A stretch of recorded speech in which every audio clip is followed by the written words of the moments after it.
యాక్చువల్గా అది ఇద్దరి ఐడియా. ఎలా ఉండిందంటే జానీ గన్ తీసుకొద్దామని ఉండింది ఫస్ట్ నుంచి. అంటే జానీ గన్ అని కాదు కానీ జానీ అనేది నాకు పర్సనల్ చాలా పర్సనల్ ఎమోషన్ కాబట్టి I wanted to get that అనమాట.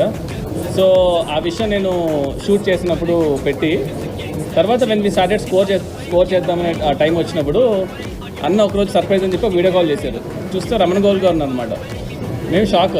నన్న ఇక్కడ సెషన్ తీసుకుంటున్నాను, ఒకసారి నువ్వు రావాలి అంటే వెళ్తే ఇద్దరు ఓజీ ప్యాంట్స్ కట్టుకొని ఉన్నారనమాట. రమణ గోగుల్ గారితో పాపం ఓజీ బ్యాండ్ టీషర్ట్ ఎంత వేసుకుని గుడి వేసుకుని కూర్చున్నారు. దీనికి ఒక ఎక్స్టెన్షన్ చేద్దాం అనుకున్నాను అనమాట. సో లెట్స్ గో జానీ నుంచి సోల్జర్ సాంగ్ తమ్ముడు నుంచి ఆ రెండు మిక్స్ చేసేసి అన్న కుమ్మేశాడు. సో ఇట్ వాజ్ లైక్ ఇద్దరు ఐడియా. సో ఆ ఐడియా ఇద్దరు అవ్వడం వల్ల ఇంకా ఇట్ బికేమ్ మ్యాసివ్. ఆ టైమ్ ఆఫ్ సినిమాలో అది చాలా అంటే ఎంతసేపు ఇంకా ఫైట్ ఇంకా ఆర్ఆర్ సీరియస్కి వెళ్ళి కాదు, ఏదో I wanted to do something అనమాట. సో అందుకని అలా వర్కౌట్ అయింది సార్.